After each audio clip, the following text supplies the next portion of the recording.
Hello friends, welcome to Kalyani IAS Academy. In this lecture we will study influence of religion and sects on Indian society. So let's start the lecture and understand what is religion. See, religion is defined as a social cultural system of designated behaviors, practices, morals, beliefs, sanctified places or organizations that generally relates humanity to supernatural, transcendental and spiritual elements, right? And according to Durkheim, religion is an organized system of beliefs and rituals.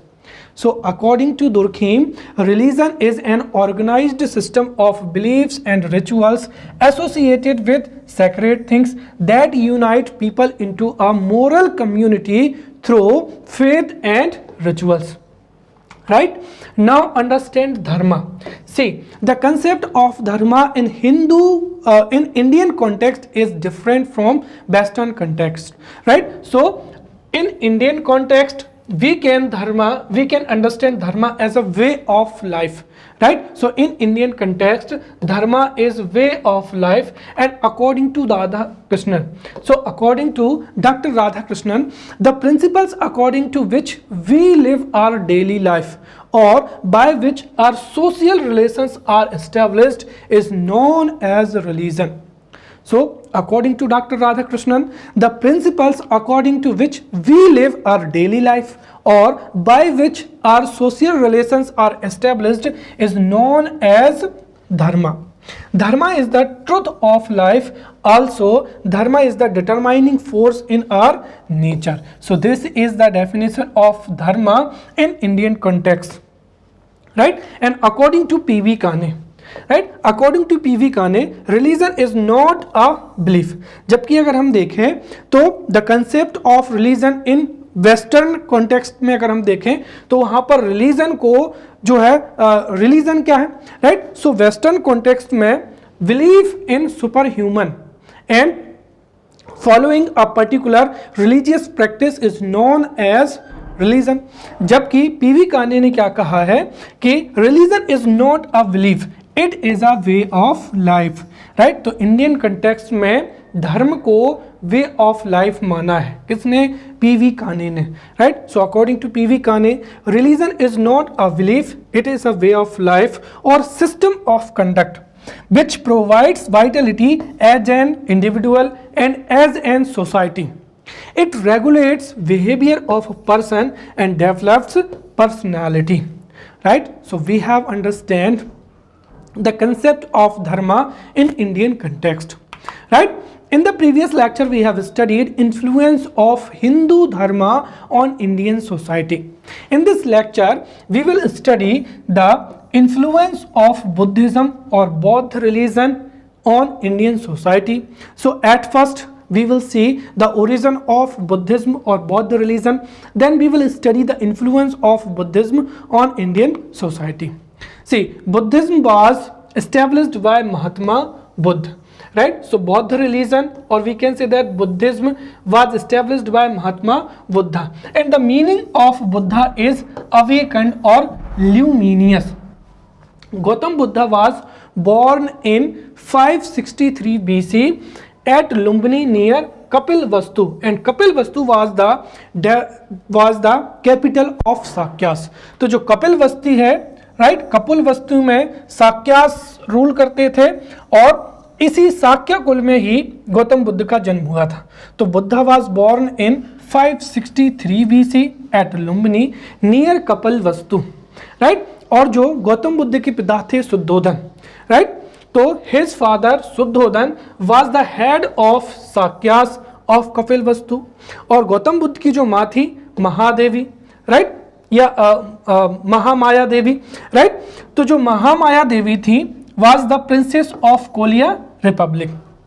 जब गौतम बुद्ध का जन्म हुआ था तो after 7th day, right, his mother और गौतम बुद्ध की जो माँ थी वो 7th डे में उनकी डेथ हो गई थी. आफ्टर दैट गौतम बुद्धा और Siddhartha was brought up by his aunt Prajapati Gautami, right. अगर हम देखें तो जो गौतम बुद्ध थे उनका चाइल्डहुड नेम था Siddhartha, right, and he got married Yashodhara, और जिससे उनको पुत्र भी हुआ था जिसका नाम क्या था, राहुल था, right. So we can understand जो गौतम बुद्ध थे उनका नाम सिद्धार्थ था and he was the prince of Shakyas of Kapilavastu, but उन्होंने अपने जीवन में 4 घटनाओं को देखा। He observed 4 incidents which changed himself.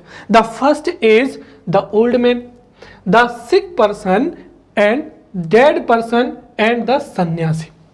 अगर इन 4 इंसिडेंट्स को अगर हम ऑब्जर्व करें तो the old man was sad, sick person was also sad, right, और द डेड पर्सन, राइट। तो इन तीनों की स्थिति में कोई भी व्यक्ति जो था उसको कोई भी व्यक्ति हैप्पी नहीं था या खुश नहीं था।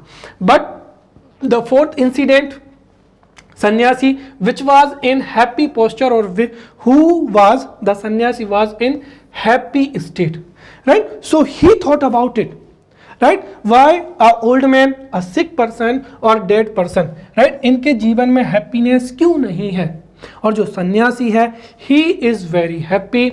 देयरफॉर, राइट, इन घटनाओं को जब उन्होंने डेप्थ में इनके बारे में सोचा और उन्होंने इस सच को जानने के लिए या in the search of truth he left his home, Siddhartha left his home at the age of 29, right. और इस इंसिडेंट को क्या कहा जाता है, महावीर निष्क्रमण कहा जाता है, बुद्धिज्म में कहा जाता है, right. So Gautam Buddha left his home at the age of 29 for in the search of truth, right, जिसको महावीर निष्क्रमण कहा जाता है, राइट। और वो डिस्ट्रेस हो गए थे इस वर्ल्डली प्रॉब्लम से। After that he went to different places and met different people, right. Near Vaishali he met Alara Kalama, right, who was his earlier guru, और उसके बाद में रुद्रक रामपुत्रा, राइट। सो अलार कलाम और रुद्रक रामपुत्रा, राइट, इनके माध्यम से गौतम बुद्ध ने एजुकेशन या ज्ञान को समझा, राइट। आफ्टर दैट जो गौतम बुद्ध थे उन्होंने तपस्या की थी, Gautam Buddha got penance, right. और after hard severe penance, so after 6 years of hard work and severe penance, Siddhartha got enlightenment, right. और इस घटना को ही क्या कहा जाता है, राइट, या इसके बाद में जो गौतम बुद्ध थे वो तथागत कहलाए, right. So after 6 years of hard work and severe penance, Siddhartha attained enlightenment at the age of 35, right, on the bank of Niranjana और Punpun river, right, under a peepal और बोधि ट्री। इसीलिए जो बोधि वृक्ष है या बोधि ट्री है या पीपल ट्री है, राइट, इसको बौद्धिज्म में सेक्रेट कंसीडर किया जाता है और इनको निरंजना या पुनपुना ऑन द बैंक ऑफ पुनपुना और निरंजना रिवर इनको जो था एनलाइटनमेंट की प्राप्ति हुई थी, राइट। और आफ्टर दैट सिद्धार्था और Buddha became Tathagata, right, so after attaining knowledge Gautam became famous as Buddha, right। तो जैसे ही सिद्धार्था गॉट enlightenment, right, उनको तथागत कहा गया या ही became तथागत और उनको बुद्ध के नाम से जाना गया। फिर जो गौतम बुद्ध थे उन्होंने कई सिटीज में कई कॉन्फ्रेंसेस में जो अपना नॉलेज है उसको स्प्रेड किया है। साथ ही साथ भारत के कई एम्परर्स ने, राइट, किंग्स ने जो बुद्धिज्म है उसको प्रोपोगेट किया है, राइट। जैसे अगर हम देखें तो अशोका हो जाएगा, राइट, अशोका पैट्रोनाइज्ड बौद्ध religion and he spreaded बौद्धिज्म in all over the India. और फिर लेटर कई एम्परर्स और कई एम्परर्स ने, कई किंग्स ने, राइट, इसको पैट्रोनाइज किया और इस तरीके से जो बौद्ध रिलीजन है वो हमारे इंडिया में स्प्रेड हो गया। साथ ही साथ इंडिया के अलावा भी the neighbouring states, the neighbouring countries of India, right, वहाँ पर भी बुद्धिज्म का प्रोपोगेशन हुआ, राइट। और इस तरीके से धीरे धीरे जो बुद्धिज्म है वो इंडिया के अलावा भी डिफरेंट कंट्रीज में प्रोपोगेट हुआ और इस्टेब्लिश हुआ, right? Now we will see the sects of Buddhism, right? So there are three sects of Buddhism. First is Hinayana, then Mahayana, or third is Vajrayana, right? The first sect is Hinayana, right? Hinayana is the sect of Buddhism who are opposed to change और reform, right? Hinayana Buddhism का ऐसा sect है जो कि Buddhism में किसी भी change को और किसी भी रिफॉर्म का क्या करता है, अपोज करता है, क्योंकि उनके अनुसार में, राइट, जो फॉलोवर्स ऑफ हिनयाना है वो मानते हैं कि जो नॉलेज या जो आइडियाज गौतम बुद्धा ने दिए थे, राइट, वही एक्यूरेट हैं और उनको ही फॉलो किया जाना चाहिए, right? So the followers Hinayana wanted to maintain the ancient ideas of Buddhism, right? इसीलिए जो है ये चेंज को और रिफॉर्म्स का क्या करते हैं, अपोज करते हैं, राइट? तो पहली चीज तो क्या हो गई कि the followers of Hinayana sect oppose the changes और reforms in Buddhism. Second thing is that जो हिनयाना है, right, the followers Hinayana did not worship Buddha as a god. ये गौतम बुद्ध को भगवान नहीं मानते हैं, राइट, और गौतम बुद्ध को एक ग्रेट मैन क्या करते हैं, कंसीडर करते हैं. तो ये हो जाएगा यहाँ पर Hinayana sect. The second sect is Mahayana sect, right? So the Mahayan sect originated as a split of Buddhism after the third Buddhist council. तो जो थर्ड बुद्धिस्ट काउंसिल थी उसी में बुद्धिज्म में स्पिल्ट हुआ और उसी स्पिल्ट से ही महायान जो सेक्ट है वो ओरिजिनेटेड हुआ. और इसके साथ ही इस सेक्ट ने, right, it led special emphasize on worship and devotion of Buddha, right? अगर हम देखें तो जो हिनयाना सेक्ट है, राइट, ये चेंजेस को या रिफॉर्म को अपोज करते हैं. साथ ही साथ Hinayana did not worship Buddha as a god. परंतु जो थर्ड बुद्धिस्ट काउंसिल थी इसमें कुछ जो बुद्धिज्म के फॉलोअर्स थे, right, they wanted to worship Buddha as a god, right? तो इसी वजह से जो स्प्लिट हुई और जो महायान है, राइट, वो गौतम बुद्ध की वर्शिप करते हैं और गौतम बुद्ध को जो है भगवान भी मानते हैं.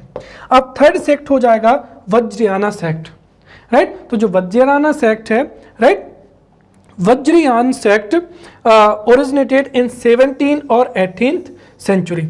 और ये जो फॉलोअर्स ऑफ वज्रयान सेक्ट हैं ये मानते हैं कि जो गौतम बुद्धा थे, right, Buddha as a man with super natural powers, right? तो Vajrayana sect considered Gautam Buddha with as a man with super natural powers, right? इसीलिए they believe in tantra mantra, right, tantra mantra, and Buddha is associated with the goddess Tara, right? तो कुल मिलाकर सीधी सी बात है, Buddhism का वह sect जो तंत्र मंत्र से संबंधित होता है और बुद्ध को सुपर नेचुरल पावर से संबंधित मानते हैं, वो सेक्ट कौन सा हो जाएगा, वज्रयाना हो जाएगा. So these were the sects of Buddhism, right? Now we will see influence of Buddhism on Indian society, right?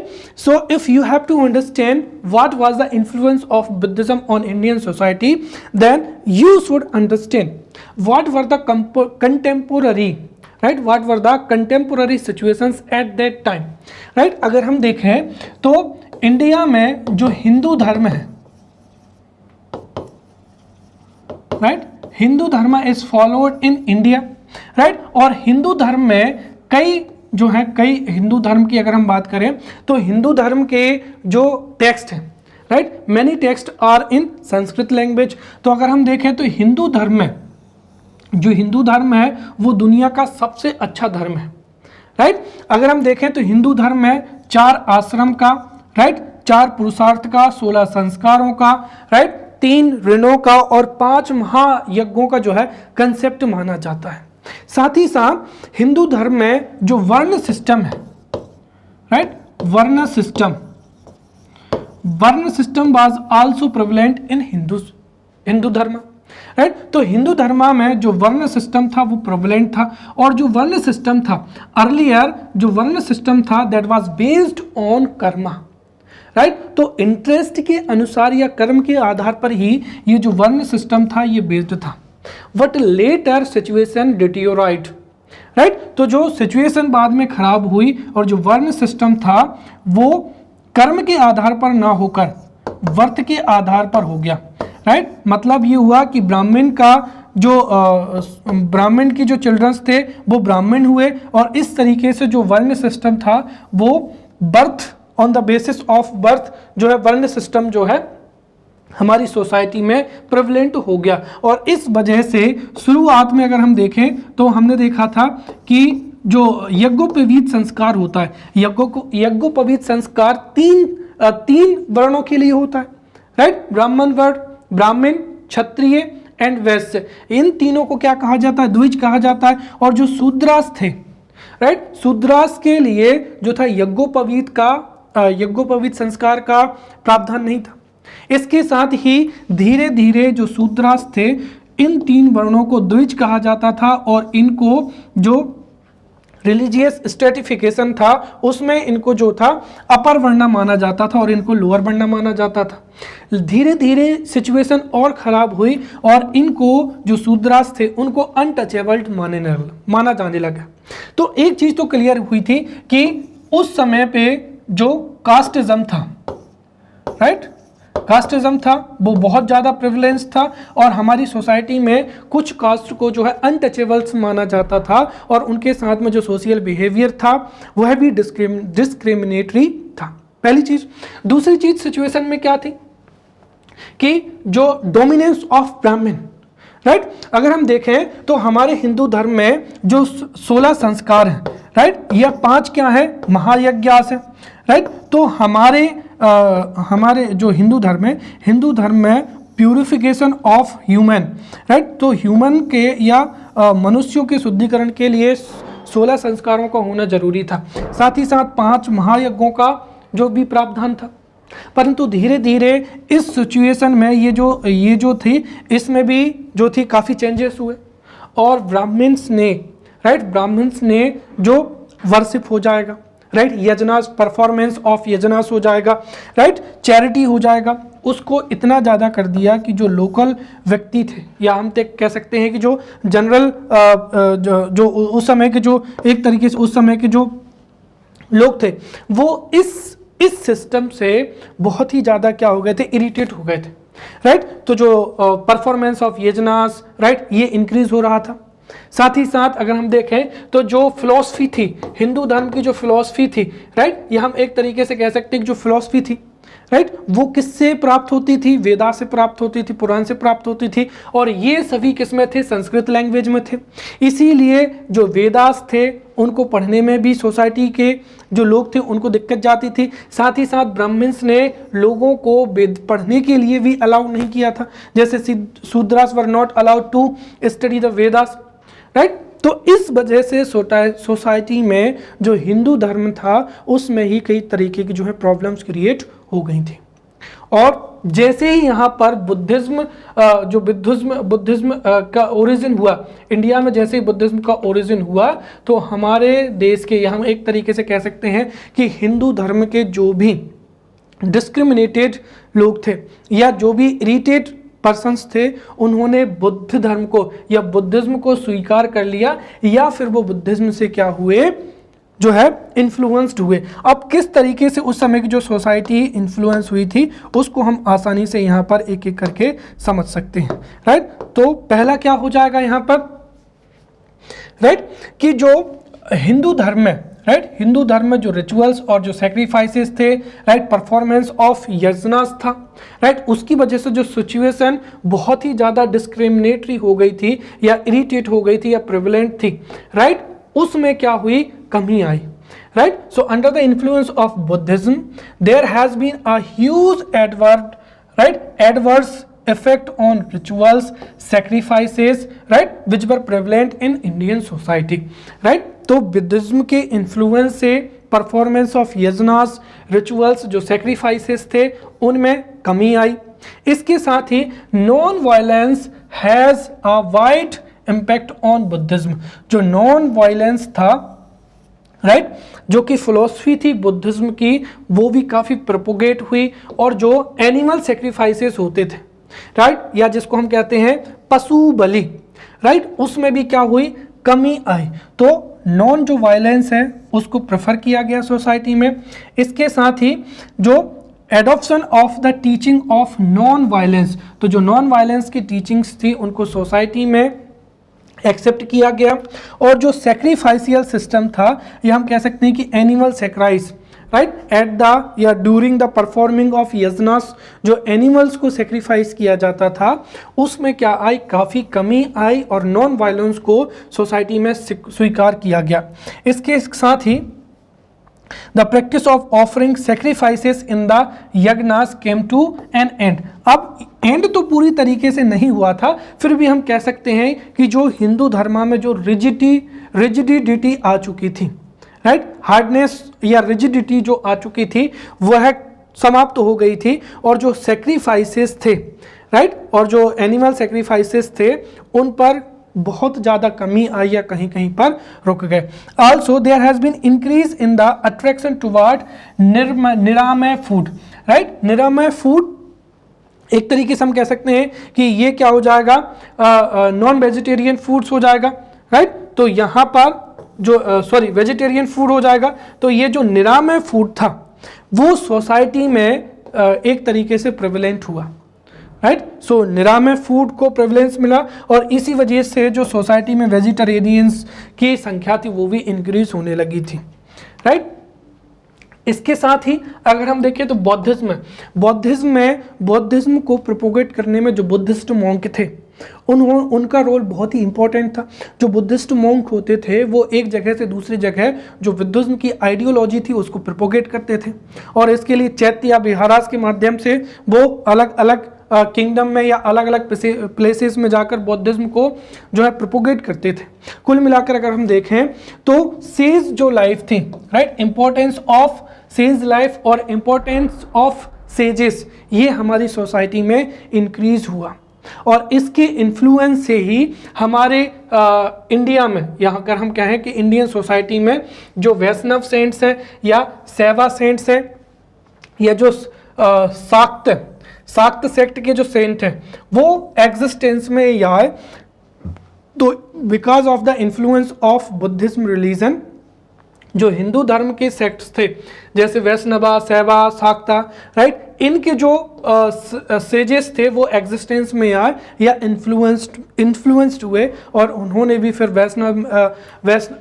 Vaishnava sect को या शैवा सेक्ट को या इसकी आइडियोलॉजी को प्रोपोगेट करने में इन सेंट ने या सेजेस ने अपना रोल प्ले किया, राइट।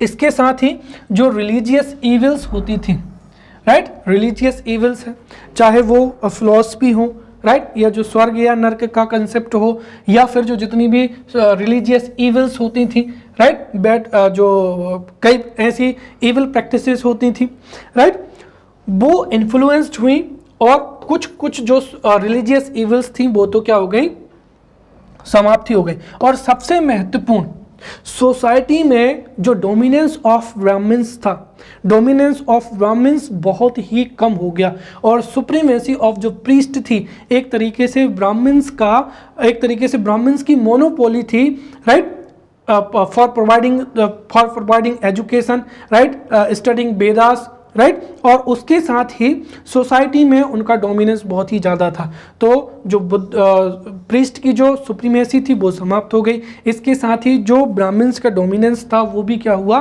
कम हो गया। तो एक तरीके से हम कह सकते हैं कि जो भी एक तरीके से हिंदू धर्म में जो कुछ भी प्रॉब्लम्स क्रिएट हुई थी, जो ब्राह्मण्स का डोमिनेंस हो, या फिर यजनास में सेक्रीफाइस हो, या नंबर ऑफ द यजनास की जो संख्या है वो भी दिन ब दिन बढ़ती जा रही थी, राइट, या जो कास्ट सिस्टम हो, या लोगों के साथ में बुरा व्यवहार हो, राइट, उन सब में जो है बुद्ध धर्म का पॉजिटिव इन्फ्लुएंस पड़ा है, और हम कह सकते हैं कि इससे हिंदू धर्म कहीं ना कहीं इन्फ्लुएंस हुआ है, और सोसाइटी भी, राइट, सोसाइटी पर इसका पॉजिटिव इम्पैक्ट था, और जिससे सोसाइटी में कई रिफॉर्म्स जो है आए थे।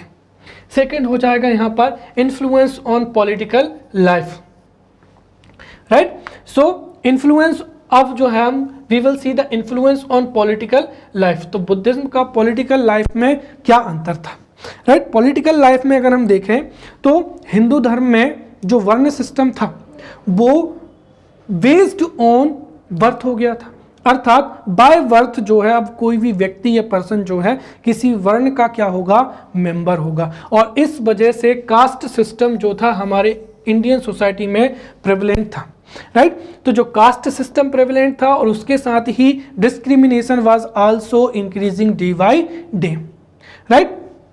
Therefore because of the influence of Bauddh religion, जो सोशल इनइक्वालिटी है, राइट, सोशल इनइक्वालिटी है, या जो डिस्क्रिमिनेशन है, या जो कास्ट सिस्टम है, राइट, उसमें इंप्रूवमेंट आया, राइट। तो पहली चीज तो ये है कि हमारी सोसाइटी में, इंडियन सोसाइटी में कास्ट सिस्टम जो था, कास्ट सिस्टम प्रेवलेंट था, उसकी वजह से डिस्क्रिमिनेशन था और जो सोशल इनइक्वालिटी क्रिएट हुई थी, राइट, इस पर पॉजिटिव इम्पैक्ट आया। इसके साथ ही जो हम कह सकते हैं कि जो कास्ट सिस्टम था वो बाय बर्थ हो गया था, राइट। और इस वजह से जब ये बर्थ के वजह हो गया था तो जैसा कि मैंने अभी आपको बताया कि जो वर्ण सिस्टम था, अर्लियर वर्ण system was based on Karma but later it was based on birth. और इसकी वजह से जो अपर वर्णास थे, राइट, जिनको द्विज कहा जाता है, right, and they had right to write they had the facility और right for the यज्ञोपवीत संस्कार, राइट, और वो वेदास भी पढ़ सकते थे। लेकिन जो चतुर्थ वर्णा था शूद्रा, राइट, उनको यज्ञोपवीत संस्कार का अधिकार भी नहीं था एंड उनको जो है वेदास या जो एक तरीके से हम कहें कि जो वेद पढ़ने के अधिकार भी नहीं थे। लेटर अगर हम देखें जैसे जैसे एग्रीकल्चर और इम्प्रूव हुई तो उनकी स्थिति सोसाइटी में और भी ज़्यादा खराब होती चली गई और उनको उनके साथ में डिस्क्रिमिनेशन हुआ, साथ ही साथ उनको अनटचेबल्स भी माना जाने लगा, राइट। तो शूद्रास की जो सिचुएशंस थी वो बहुत ही खराब हो गई। इसके साथ ही वीमेंस, राइट, वीमेंस को भी उतने ज़्यादा राइट्स हमारी सोसाइटी में नहीं दिए गए थे, राइट। वीमेंस और शूद्रास को उनको एजुकेशंस जो था डिनाई किया गया था। इसके साथ ही कई सोशल, रिलीजियस, इकोनॉमिक और जो पॉलिटिकल राइट्स थे वो उनको नहीं दिए गए थे। So simply we can say that जो कास्ट सिस्टम था which was prevalent in society, discrimination बहुत ज़्यादा था। इसके साथ ही women and Shudras were deprived of many social, religious, economic, political rights हो जाएंगे, राइट। और इस पर बुद्धिज्म का जो था, बुद्धिज्म का पॉजिटिव इन्फ्लुएंस था, राइट। बुद्धिज्म के कारण ही जो कास्ट सिस्टम है, राइट, कास्ट सिस्टम इंप्रूव हुई, राइट। और इसके साथ ही जो डिस्क्रिमिनेशन होता था या जो अनटचेबिलिटी है उसमें कमी आई। अनटचेबिलिटी पूरी तरीके से समाप्त तो नहीं हुई, परंतु जो हम कह सकते हैं कि जो शूद्रास की सिचुएशन थी और वीमेंस की जो सिचुएशंस थी वो इम्प्रूव हुई, राइट। सो वीमेंस को और जो शूद्रास थे उनको भी एजुकेशन के लिए जो है एक्सेप्ट किया गया, साथ ही साथ और कई जो राइट्स भी सोसाइटी में प्रोवाइड किए गए। इसके साथ ही जो अष्टांगिक मार्ग है, राइट, अष्टांगिक मार्ग है उसको भी हमारी सोसाइटी में जो है स्वीकार किया गया और हमारी सोसाइटी में जो अष्टांगिक मार्ग है, राइट, उसका भी रिफ्लेक्शन या पॉजिटिव इम्पैक्ट देखा जा सकता है। Third is intellectual freedom, right, and impact on literature, right. I told you earlier कि हमारी सोसाइटी में, राइट, ब्राह्मण्स और we can say that upper varna और specially Brahmans had monopoly on education as well as on literature. इसीलिए हमारी societies में जो वेदास थे, वेदास, पुराणास या जो हिंदू स्क्रिप्चर्स थे उनको पढ़ने का अधिकार जो था वो ब्राह्मण्स का था। साथ ही साथ वही जो था, राइट, लिटरेचर के लिए भी ब्राह्मण्स ही रिस्पॉन्सिबल थे, राइट। परंतु जैसे ही बुद्धिज्म आया तो उसकी वजह से जो रीज़न है या जो नॉलेज है उसने एक तरीके से स्थान ले लिया। सो knowledge was emphasised, right. So knowledge को एम्फेसाइज किया गया और इस वजह से लोगों में कॉन्फिडेंस आया कि they can have education, they can have knowledge, right. And इस तरीके से जो इंटेलेक्चुअल फ्रीडम है वह है, जो एक तरीके से हम कह सकते हैं कि इंटेलेक्चुअल फ्रीडम जो है हमारी सोसाइटी में प्राप्त हुई।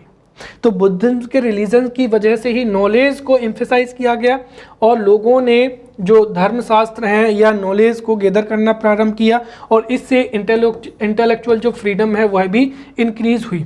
साथ ही साथ दूसरी जो महत्वपूर्ण चीज ये है कि earlier the Hindu scriptures, Vedas हैं, पुराणास हैं, right, they were written in Sanskrit language, और जो भी लिटरेचर था that was available in the Sanskrit language. और संस्कृत लैंग्वेज जो है उस समय पे बहुत ही कम लोगों के द्वारा बोली जा रही थी, इसीलिए जो मासेस थी वो प्राकृत या अपभ्रंश लैंग्वेज को बोलते थे और जो भी लिटरेचर था वो संस्कृत में था।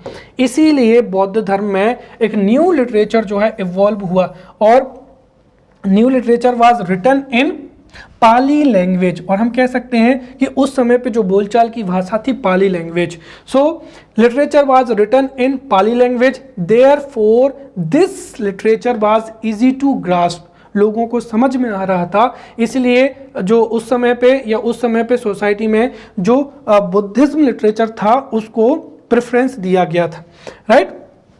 इसके साथ ही जो अपभ्रंशा शब्द थे, Apabhramsha, right, so literature was written in Pali language and Apabhramsha language, right. उदाहरण के लिए अगर हम देखें तो ललित विस्तारा हो जाएगा, मिलिंद पन्हो हो जाएगा, राइट, महावस्तु हो जाएगा, राइट, मंजूश्री हो जाएगा, राइट, उसके बाद में दिव्यदान हो जाएगा, राइट, दिव्यदान हो जाएगा, सारीपुत्र एपिसोड हो जाएगा, राइट, बुद्धा कैरेक्टर हो जाएगा और जातक स्टोरीज हो जाएंगी। ये सभी जो है इनवैल्यूएबल लिटरेचर है and this literature was written either in Pali language और कुछ जो अपभ्रंश लैंग्वेज में था जो कि इजी टू ग्रास्प था, इसीलिए लिटरेचर पर भी बुद्धिज्म का पॉजिटिव इम्पैक्ट रहा। इसके साथ ही famous universities Nalanda and Dharmakirti, right, so जो नालंदा यूनिवर्सिटीज था, नालंदा यूनिवर्सिटी, इसने भी नॉलेज को प्रोपोगेट करने में इंपॉर्टेंट रोल प्ले किया and Dharmakirti contributed to the progress of learning and knowledge in Bihar. तो जो बिहार स्टेट है उसमें इन्होंने महत्वपूर्ण रोल प्ले किया, right. Now fourth is, okay, third we have studied, fourth influence on art, okay, fourth influence on art. तो इस समय पर अगर हम देखें तो there was positive impact of Buddhism on Indian art, culture, literature और आर्किटेक्चर। तो अब हम यहाँ पर जो है आर्ट और आर्किटेक्चर पर बुद्धिज्म का क्या इन्फ्लुएंस रहा है उसको हम देखेंगे, राइट।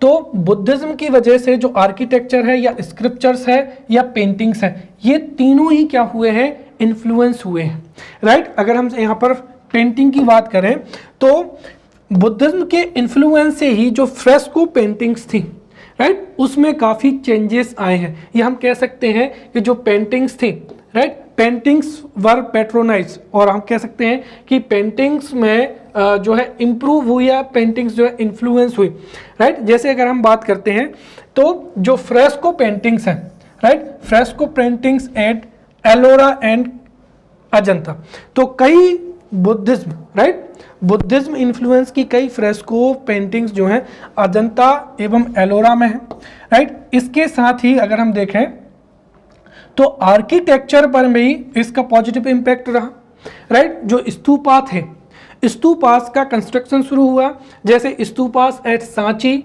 भारहूत एंड नागार्जुना, ये स्तूपास का कंस्ट्रक्शन हुआ। इसके साथ ही जो केव टेम्पल्स थे, अगर हम देखें तो जो केव टेम्पल्स थे वो कंस्ट्रक्ट हुए और जो अशोका पिलर हो जाएगा, ये इन सब पर जो था बुद्धिज्म का पॉजिटिव क्या था, इम्पैक्ट था।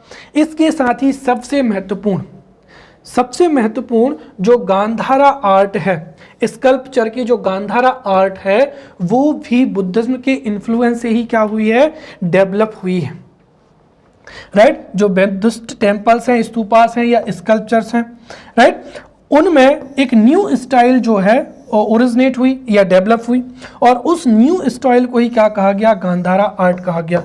तो ये तो बहुत ही महत्वपूर्ण है, right. So Gandhara art of architecture, right. तो जो आर्किटेक्चर की जो गांधारा आर्ट थी, या सॉरी स्कल्पचर की जो गांधारा आर्ट थी, राइट, वो क्या हुई थी, डेवलप हुई थी।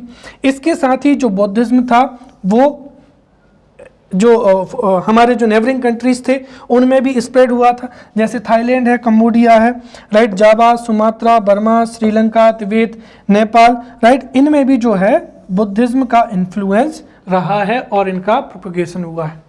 क्लियर। फिफ्थ हो जाएगा यहाँ पर इम्पैक्ट ऑन इकोनॉमिक लाइफ हो जाएगा। There was a positive impact of Buddhism on Indian society, और इकोनॉमिक लाइफ जो थी वो कैसे चेंज हुई थी वो हम यहाँ पर समझते हैं, राइट। तो before Buddhism the merchants and the nobility had accumulated immense wealth. तो जो नोबिलिटी थे और जो मर्चेंट्स थे उन्होंने ही वेल्थ को अक्यूमुलेट कर लिया था, राइट। इस वजह से सोसाइटी में इकोनॉमिक इनइक्वालिटी भी थी, राइट, जहां पर मर्चेंट्स के पास में और नोबिलिटीज के पास में मोर देन रिक्वायर्ड जो था वेल्थ था, तो वहीं पर जो कॉमन पीपल थे उनके पास में इतना भी वेल्थ नहीं था कि वो अपनी डेली लाइफ को जो है सस्टेन कर पाए, राइट। तो इकोनॉमिक इनइक्वालिटी थी। इसके लिए गौतम बुद्धा ने क्या कहा, right, Gautam Buddha emphasised on accumulation of wealth, right. तो गौतम बुद्धा ने वेल्थ को अक्यूमुलेट करने का जो है विचार लोगों को प्रस्तुत किया था। And according to Buddhism poverty is caused by violence, cruelty and hatred. तो जो गरीबी है वो हेट्रेड की वजह से, क्रूएलिटी की वजह से एंड वायलेंस की वजह से होता है, राइट। इसके साथ ही बुद्धिज्म में जो इकोनॉमिक इनइक्वालिटी कम हो सके, इसके साथ ही पॉवर्टी दूर हो जाए, इसके लिए बुद्धिज्म में ये माना जाता है कि जो फार्मर्स हैं, राइट, फार्मर हैं, उनको इनफ सीड्स मिलना चाहिए, traders should get money, and जो लेबरर्स हैं उनको वेजेस मिलना चाहिए। साथ ही साथ उन्होंने जो लग्जूरियस लाइफ था, राइट, उसको प्रोहिबिटेड किया था, क्योंकि लग्जूरियस लाइफ से ही क्या होता है, एक तरीके से लग्जूरियस लाइफ से ही जो है पॉवर्टी सोसाइटी में जो है इंक्रीज होती है। इसके साथ ही ऐसा भी माना जाता है कि बुद्धिज्म में जो है स्लेव्स की और डेफ्टर्स की जो एंट्री नहीं थी। स्लेव्स बुद्धिज्म को तभी स्वीकार करते थे या एंटर कर सकते थे जब वो अपने जो था मालिक उससे परमिशन इसकी ले लें, right. So this was the impact of Buddhism on Indian society, right. So we have seen 5 points, right. Influence of religion, right, then influence on political life, influence intellectual freedom and its impact on literature. Fourth is influence on art and impact on economic right, and this is most important. This may be asked as a 11 marker question, right. So यहाँ पर अगर आप देखेंगे 11 marker question यहाँ से पूछा जा सकता है, और एक और 11 मार्कर जो क्वेश्चन है वो पूछा जा सकता है कि what was the impact of Hindu धर्म ऑन इंडियन सोसाइटी। ये भी 11 मार्कर क्वेश्चन में पूछा जा सकता है, जिसको we have studied in the previous lecture, right. यहाँ से 11 मार्कर क्वेश्चन पूछा जा सकता है, what is the influence of Buddhism on Indian society. और जो अपकमिंग लेक्चर है उसमें हम पढ़ेंगे कि व्हाट जो है मुस्लिम या इस्लाम का हिंदू सोसाइटी पर क्या रहा है। तो हिंदू धर्म का सोसाइटी पर इन्फ्लुएंस, राइट, बुद्धिज्म का और इस्लाम का, यहाँ से जो है 11 मार्कर क्वेश्चन जो है पूछे जा सकते हैं, right. Now we will study influence of Jainism on Indian society, right. So at first we would understand Jainism, right? After that we will study the influence of Jainism on Indian society. See, there is a concept of 24 tirthankaras in Jainism, right? तो Jainism में 24 तीर्थंकर्स का जो है concept है, right. और ये जो तीर्थंकर्स हैं इनको जिन माना जाता है, और अब हम यहाँ पर जिन को समझते हैं। देखिए, तो जो जैन वर्ड है, right, the word Jain is derived from the Sanskrit word jin, right. और जिन क्या होता है, तो देखिए, one who has conquered his mind, speech और बॉडी, क्योंकि जिन का मतलब क्या होता है, कॉन्करर होता है। तो जो जैन वर्ड है is derived from the Sanskrit word jin, right, which means conqueror, और इसीलिए who has conquered his mind, speech और बॉडी, उसको ही क्या कहा जाता है, जैन कहा जाता है, right. So who has conquered his mind, speech and body, उसको क्या माना जाता है, जैन माना जाता है। और there is a concept of 24 tirthankars in Jainism, right. और जो 24 तीर्थंकर्स हैं उनमें से जो 22 फर्स्ट 22 तीर्थंकर्स हैं, राइट, उनकी हिस्ट्री को जो है डाउटफुल माना जाता है, और बाकी के जो 2 तीर्थंकर हैं उनकी हिस्ट्री जो है उसको एक्यूरेट माना जाता है, right. The credit for the establishment of Jainism goes to Rishabdev और आदिनाथ। तो ऋषभदेव और आदिनाथ was the first तीर्थंकर of Jain। तो जैनिज्म में 24 तीर्थंकरों का कंसेप्ट है, जिसमें से जो पहले तीर्थंकर थे ऋषभदेव या Adinath, right. So Adinath established Jainism, right, who was the first तीर्थंकर।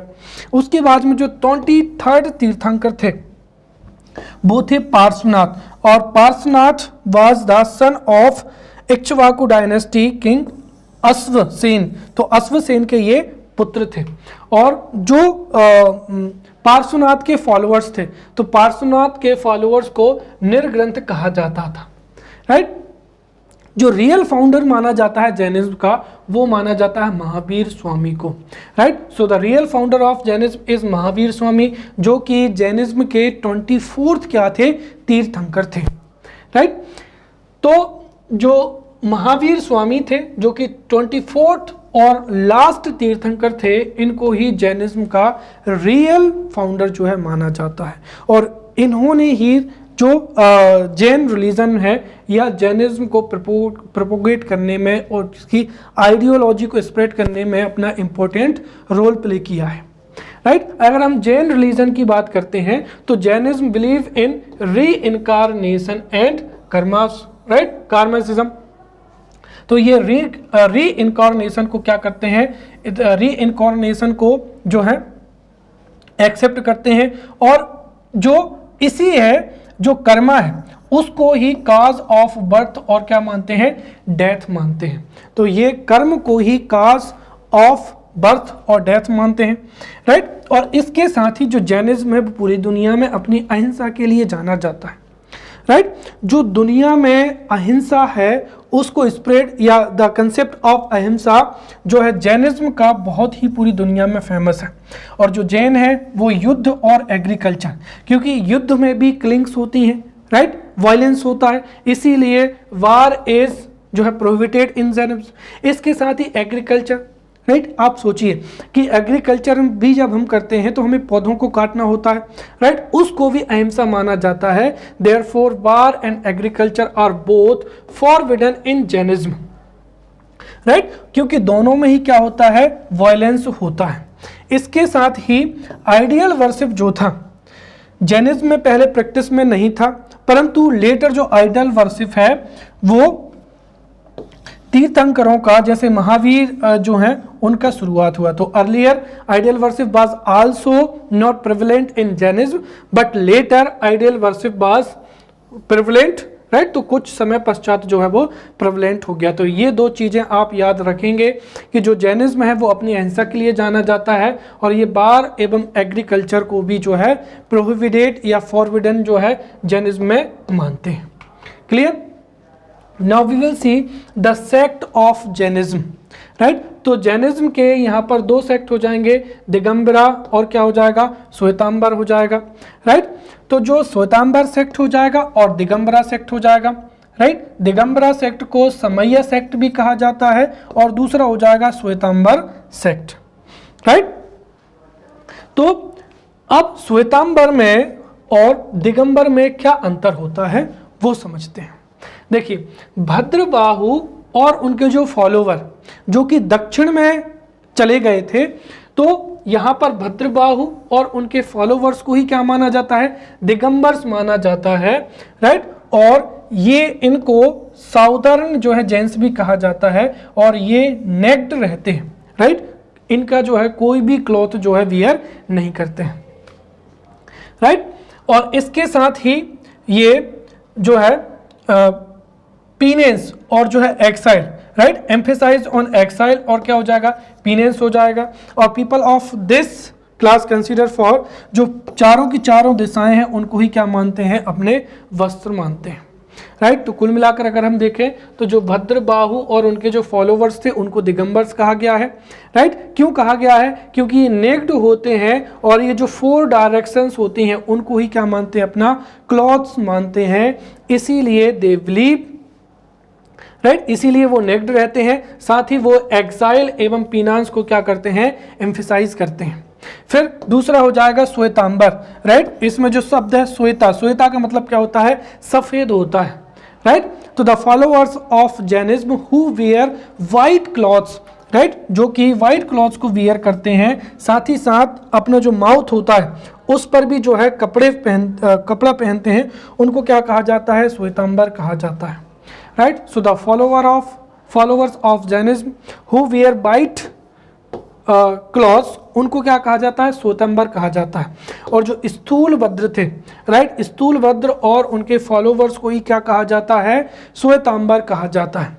इसके साथ ही जो श्वेतांबर है वो जैनिज्म में जो भी रिफॉर्म्स हैं उनको एडॉप्ट करने के लिए भी तैयार रहते हैं, राइट। इसके साथ ही ये जो श्वेतांबर है, राइट, ये सनसेट के पहले ही अपना जो भोजन वो ग्रहण कर लेते हैं।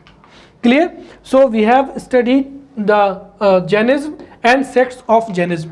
Now we will see the influence of Jainism on क्या हो जाएगा, सोसाइटी हो जाएगा। क्लियर।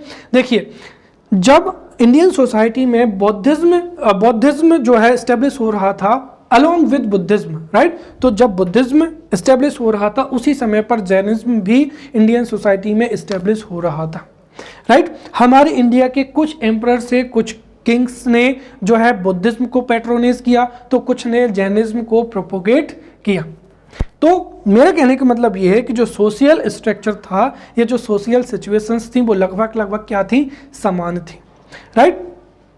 तो यहाँ पर जो जैनिज्म है उसका सोसाइटी पर क्या इम्पैक्ट रहा है वो हम यहाँ पर देखेंगे, राइट। तो पहली चीज तो हमने देखा था कि जब बुद्धिज्म और जैनिज्म इंडियन सोसाइटी में एस्टेब्लिश हो रहे थे उस समय पे जो वर्ण सिस्टम था, राइट, ये बर्थ के आधार पर हो गया था और इस वजह से जो कास्टिज्म था वो बहुत ही ज्यादा क्या हो गया था, इंक्रीज हो गया था। साथ ही साथ कई रिचुअल्स होते थे, राइट, एनिमल सेक्रीफाइसेस होते थे, राइट, जो यज्ञनास होते थे वो परफॉर्मेंस, तो कई सोशल एवल्स थी, रिचुअल्स होते थे। और जो वर्ण सिस्टम की वजह से जो था वो बर्थ के आधार पर हो गया था, कास्ट सिस्टम ज़्यादा था। तो एक तरीके से हम कह सकते हैं कि कास्टिज्म को डिक्रीज करने में और साथ ही साथ जो इवल्स ऑफ रिचुअल्स थे या सेक्रीफाइसेस थे इनको कम करने में भी जैन धर्म का पॉजिटिव इम्पैक्ट रहा है। सेकेंड थिंग इज दैट जो हिंदू स्क्रिप्चर्स थे वो संस्कृत लैंग्वेजेस में थे और लिटरेचर पर भी संस्कृत लैंग्वेज का इम्प्रूव था, परंतु जहाँ बौद्धिज्म, राइट, जो बुद्धिस्ट लिटरेचर था वो पाली लैंग्वेज में था, तो जो जैनिज्म लिटरेचर था वो प्राकृत लैंग्वेज में था। और प्रॉकर भी जो प्राकृत लैंग्वेज थी वो भी क्या थी, कॉमन मैन की लैंग्वेज थी, राइट। तो जो जैन लिटरेचर है, right, Jain literature was in Prakrit language और अर्धमागधी लैंग्वेज, और ये लैंग्वेज भी इजी टू अंडरस्टैंड था, इसीलिए लोगों ने नॉलेज और जैनिज्म जो लिटरेचर था उसको ग्रहण किया, राइट, और उससे सोसाइटी पर पॉजिटिव इम्पैक्ट रहा। सबसे महत्वपूर्ण बात क्या है कि हमने देखा है कि जैनिज्म इज नोन फॉर अहिंसा, राइट, अहिंसा के लिए जाना जाता है, right. So Jainism is known for अहिंसा और नॉन वायलेंस। देयरफॉर इसके जो फॉलोवर्स थे उन्होंने वार और एग्रीकल्चर, राइट, दोनों को फॉलो नहीं किया और इसी वजह से जो फॉलोवर्स ऑफ जैनिज्म थे दे एम्फेसाइज्ड ट्रेड एंड कॉमर्स। सो एक तरीके से हम कह सकते हैं कि हमारी इंडिया में ट्रेड और कॉमर्स को इंक्रीज करने में जैनिज्म का पॉजिटिव इम्पैक्ट रहा है। तो जो प्रेजेंट में अगर हम देखें तो जो ट्रेड एंड कॉमर्स डेवलप हुआ है और जो सिटीज़ प्रॉस्पर्ड हुई हैं उनके पीछे जैनिज्म का पॉजिटिव और हम कह सकते हैं कि इन्फ्लुएंस रहा है, राइट। इसके साथ ही जो स्ट्रेट फॉरवर्ड वे ऑफ जो लिविंग है, राइट, उसको भी क्या है, इन्फ्लुएंस रहा है, राइट। और जो जितनी भी जो कॉम्प्लेक्स आइडियोलॉजी थी, राइट, रिचुअल्स थी, उनसे भी क्या हुई है, मुक्ति मिली है। नेक्स्ट हो जाएगा Sikhism, right. So we will see influence of Sikhism on Indian society. So firstly we will see Sikhism, after that we will see the influence Sikhism. See, the word Sikh is derived from Sanskrit word, right, Sisya, right, which means क्या हो जाएगा, learner हो जाएगा। तो those who are the learner और शिष्य of गुरु, उनको ही क्या कहा जाता है, सिख कहा जाता है। तो गुरु के शिष्यों को, राइट, या हम कह सकते हैं कि द फॉलोअर ऑफ गुरु और the shishya of guru are known as Sikh, right. तो जो सिख है वो संस्कृत के वर्ड शिष्या से लिया गया है, जिसका मतलब क्या होता है, लर्नर होता है, राइट, या शिष्य होता है, राइट। तो जो गुरु के शिष्य हैं उनको ही क्या कहा जाता है, सिख कहा जाता है। और जो सिख रिलीजन है ये मॉडिफाइड ऑफ क्या है, हिंदुइज्म है। तो हिंदुइज्म का ही एक मॉडिफाइड फॉर्म ही क्या है, सिखिज्म होता है। जो सिखिज्म है वो किसके द्वारा इस्टेब्लिश हुआ है, so Sikhism has been founded by Guru Nanak Dev, right. गुरु नानक देव जिनका लाइफ स्पान, राइट, 1460 से 1539 था, राइट।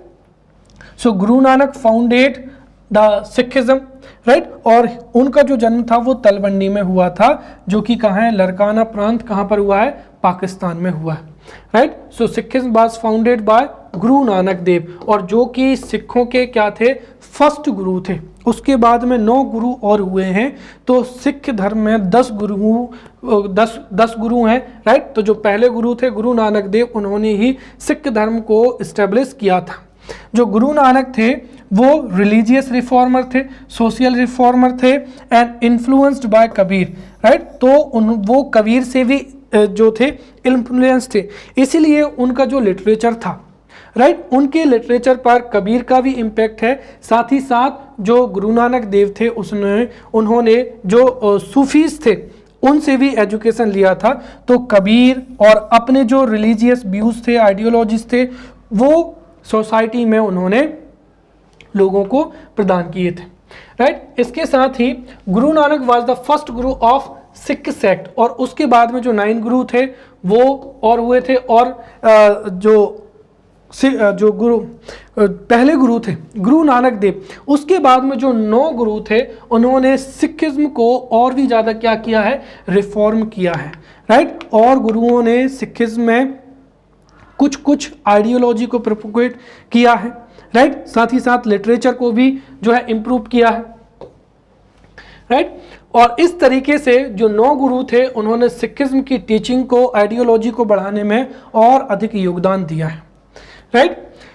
जो प्रत्येक सिख है, right, every Sikh has to bear kada, right, kesh, comb, right, briefs और कृपान। सो जो पंच ककार है, राइट, पंच ककार है, उनको धारण करना क्या हो जाएगा, महत्वपूर्ण हो जाएगा, राइट। कड़ा हो जाएगा, केस हो जाएगा, राइट, कृपान हो जाएगा, कच्छा हो जाएगा।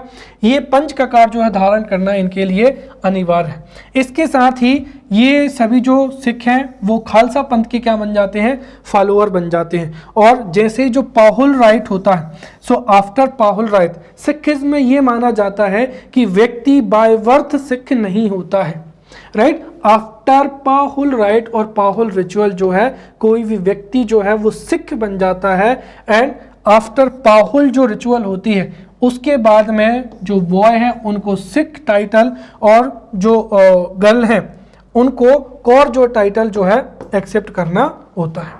अब हम यहाँ पर खालसा पंथ को देखेंगे, राइट। तो खालसा का मतलब क्या होता है, शूद्र होता है। और जो खालसा पंथ है वो किसके द्वारा फाउंड किया गया? गुरु गोविंद सिंह के द्वारा फाउंड किया गया। सो गुरु गोविंद सिंह फाउंडेड खालसा पंथ ऑन मार्च 30, 1699। सो मार्च 30, 1699 को खालसा पंथ जो है एस्टेब्लिश किया गया था, किसके द्वारा? गुरु गोविंद सिंह के द्वारा। और इसको क्यों फाउंड किया गया था? राइट, इसको फाउंड इसलिए किया गया था ताकि जो सिखिज्म का प्रोटेक्शन हो सके, इसके साथ ही सेफ्टी के लिए। राइट, तो यहाँ पर गुरु गोविंद सिंह के द्वारा जो खालसा पंथ को जो है एस्टेब्लिश किया गया था, और जो भी मेंबर खालसा पंथ का होता था उसको 5 कैकार्स, क्या हो जाएगा? केस, कृपान, कंगा, कच्छा और क्या हो जाएगा? कड़ा, ये अपने पास हमेशा रखना होता था। और जो पाहुल रिचुअल्स होता था, पाहुल रिचुअल के बाद में ही जो व्यक्ति होते हैं वो खालसा पंथ के क्या होते हैं? मेंबर बन जाते हैं। और खालसा पंथ के मेंबर बनने के बाद में जो बॉय है उनको सरनेम सिंह, और जो गर्ल्स हैं उनको कौर जो है सरनेम यूज करना होता है। राइट, अब हम यहाँ पर influence of Sikhism on Indian जो है सोसाइटी देखेंगे। तो देखिए यहाँ से भी 5 मार्कर जो है क्वेश्चन आ सकता है। अब जब सिख धर्म सोसाइटी में एस्टेब्लिश हुआ, उस समय पे हमारी सोसाइटी बहुत ज़्यादा चेंज हो चुकी थी।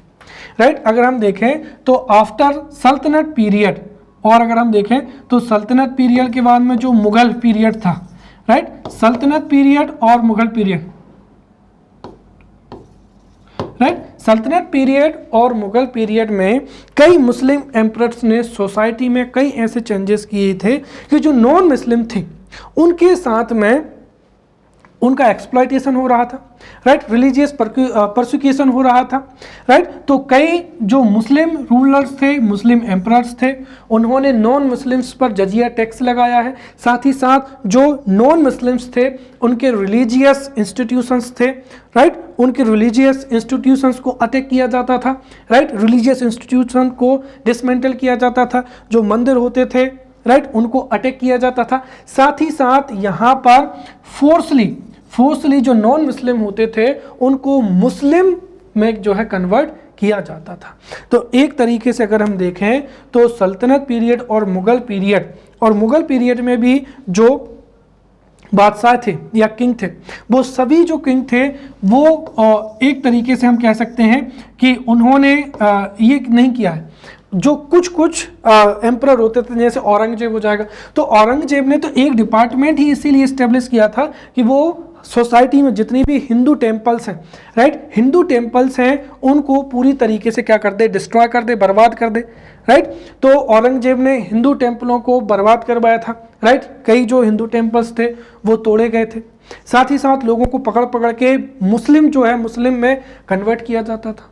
तो उस समय पे जो रिलीजियस परसिक्यूशन था वो पीक लेवल पर था।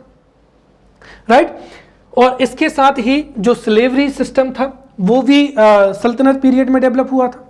इसकी वजह से हम एक तरीके से कह सकते हैं कि नॉन मुस्लिम्स के जो था नॉन मुस्लिम्स के रिलीजियस जो इंस्टीट्यूशंस थे उन पर अटैक हो रहा था और नॉन मुस्लिम्स का कन्वर्जन हो रहा था। राइट, स्लेवरी जो था प्रेवलेंट था। और इस सिचुएशन में, राइट, इस सिचुएशन में जब औरंगजेब का समय टाइम पीरियड था, तो औरंगजेब ने तो यहाँ तक कह दिया था कि आइदर फॉलो और either accept Islam, otherwise you would be killed.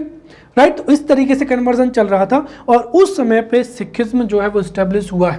Right, तो इसीलिए यहाँ पर अगर हम देखें तो सिखिज्म जो सिख रिलीजन था, राइट, उसने पब्लिक कॉन्शियसनेस को बढ़ाया। किसके खिलाफ? स्लेवरी के खिलाफ, राइट, टिरेनी के खिलाफ, और क्या हो जाएगा? एक्सप्लॉयटेशन के खिलाफ हो जाएगा।